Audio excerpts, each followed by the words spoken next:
What became so popular at your school that the teachers had to ban it? Gel pens. When I was in primary school there was this weird trend where all the girls would suck on the ends of gel pens so their tongues turned into different colors. They would trade pens with each other in the school bathrooms and sneak away from the teachers and go to hidden parts of the schoolyard so they didn't get caught. It was the closest I can think of comparing to a drug ring, but imagine it with 7-year-old girls. One of my friends was really popular because she was the girl who sucked on the most pens and would get caught in literally every class sucking on a different gel pen, and the teachers would always have to walk her out to the nurse as she'd make herself sick and throw up. They eventually banned them. I tried it once and spat it out immediately because it was nasty and tasted like ink. Duh. I didn't get it then and I still don't get it now. In Sweden we had this thing called boghog, translate to gay pile. As soon as someone was on the ground lying, everyone threw themselves on, making a pile of PPL. In Australia that is called stacks on. We call it dog piling in the US. In elementary school my class was divided in 2 groups, penguins and rats. We would always go to our group for team assignments, for games, for anything really. Somehow an actual rivalry started to sprout until the whole school was divided in these 2 groups, with first and second years getting into actual fights and stuff. Pretty soon the principal cancelled recess for a day and went to each classroom to tell us penguin team and rat team were banned. Others did create some smaller animal named groups after that, but they all dissolved pretty quickly. Hair flips. Circa 2003. Long skater hair was very trendy. Said kids were flipping their hair out of their eyes, face. An 8th grade history teacher went on a vendetta under the reasoning that hair flips pollute the air with hair dirt. Kids started getting detentions. I was in middle school from 2009 to 2011. Bloons Tower Defense was huge. Everyone played it in any room that had a computer. The school had to install special blockers but people kept getting around them, so they straight up banned Adobe Flash. Someone at my high school managed to install Quake 3 Arena onto the central server, so it was able to be accessed by any computer connected to the network. There were kids in my web development class playing against other kids having their study hall in the library on the other side of the school. Not sure if the administration ever found out, but the year after I graduated they changed out all of the Windows computers they had for iMacs. There was a kid in my high school who made probably around $500 in a month for making duct tape wallets. Administration found out but didn't ban the wallets, just banned conducting business on school grounds.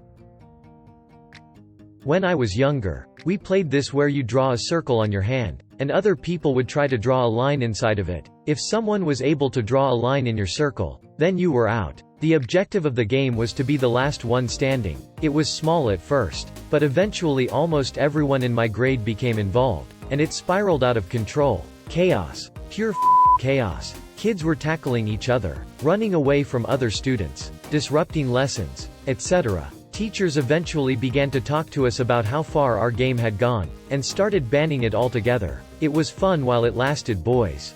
Reminds me of a really cool battle royal our school did during a school trip. We often had trips with the entire school, so it was class 7 to 12, approximately 200 people. Everyone got a small letter with a name of a different student on it. You had to give that person an item, any random All that was important was that the item exchanged hands from you to said student, willingly. If you managed this, said student would have to give you their name. The students with the most name letters at the end of the week would get a prize. Best game ever. So much paranoia, so much fake friendliness, etc. For example, someone gave out some sweets. Everyone took one. Suddenly he was like, yeah. The entire point of giving everyone sweets was to get that one person who was in his vicinity to take one. If anyone asked you, hey, wanna have a bonbon, everyone was like, nope, forget it. Because they thought it was a poor attempt at them. I also remember having a letter suddenly come through the door addressed at me that said come to this and that room. At this time and when I arrived it was my best friends who called themselves the Dark Brotherhood and made a plan where we would exchange letters to better plan our targets. People bringing in their Game Boy Color and playing during recess. Kids were getting mad they weren't getting turns and they were afraid of someone stealing games.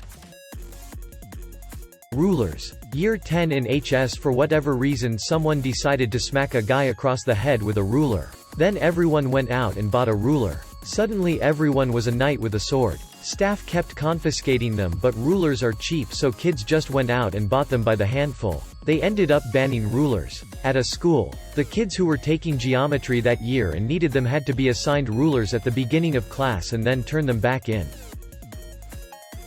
Rubber bands. Kids weren't even using them to shoot at other kids or otherwise misbehave with them. Kids would buy packs of rubber bands, tie the rubber bands together, making like a big rubber band chain. It became a contest to see who could get a chain of rubber bands to stretch the farthest. You couldn't find a pack of rubber bands at a store for probably 20 miles. This was when I lived in a small town, so there wasn't a ton of stores in that 20 miles. Amazon or even public internet access didn't exist yet. One kid got so many rubber bands, they could stretch it the length of the school building. While stupid, I didn't think it was a bad hobby as kids weren't shooting them or shooting stuff with them. It was all about how big of a chain they could make. School rewarded our pointless creativity with a ban on rubber bands at the school. All rubber band chains were confiscated on site.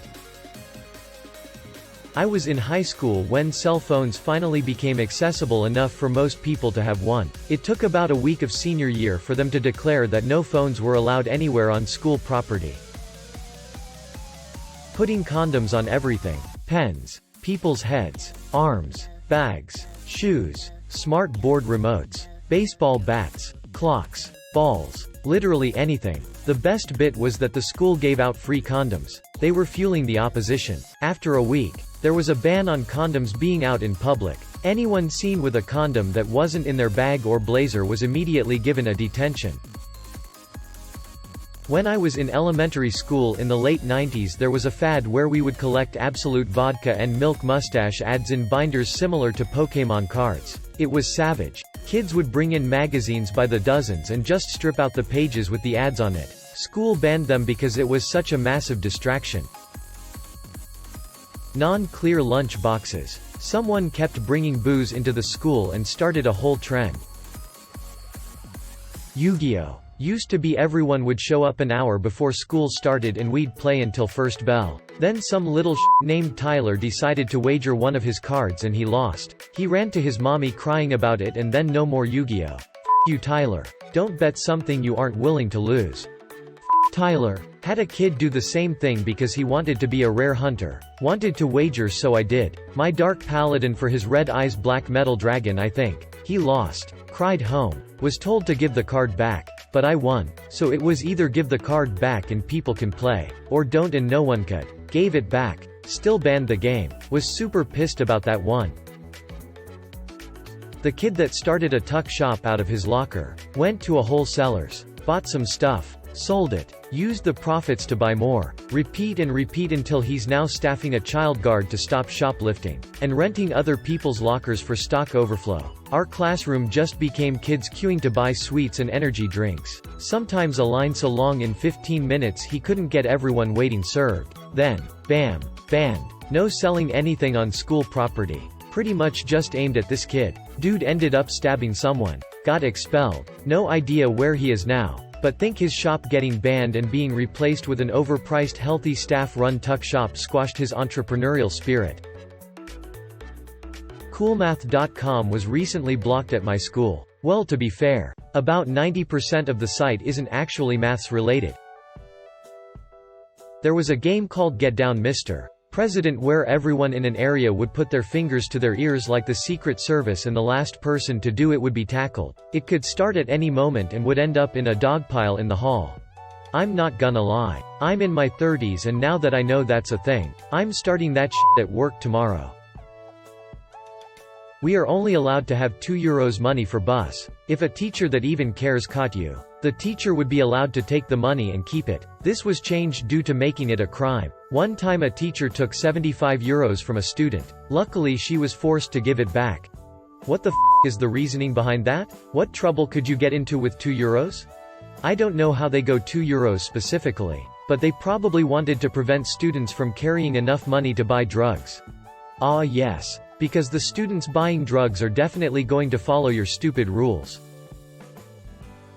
Warheads. It grew to such an issue with these sour candies. Kids were organizing a black market where the kids with the highest allowance would buy them in bulk from the corner stores for a nickel each, distribute them to upperclassmen for a quarter each. who would turn around and sell them to the final consumer for 50 cents each candy. There was even a barrier to entry if you wanted in the business. You would have to eat 3 candies at once and not spit it out or throw up. When I was a kid, our church banned pogs, called it a form of gambling. All the parents decided to just get rid of their pogs. My dad was cool with pog and he even machined a solid brass slammer for me. He talked with the parents but couldn't change their mind on pog as it was the senior pastor who called for the ban. Long story short, all the church kids gave me their pogs and I was now pog king at school.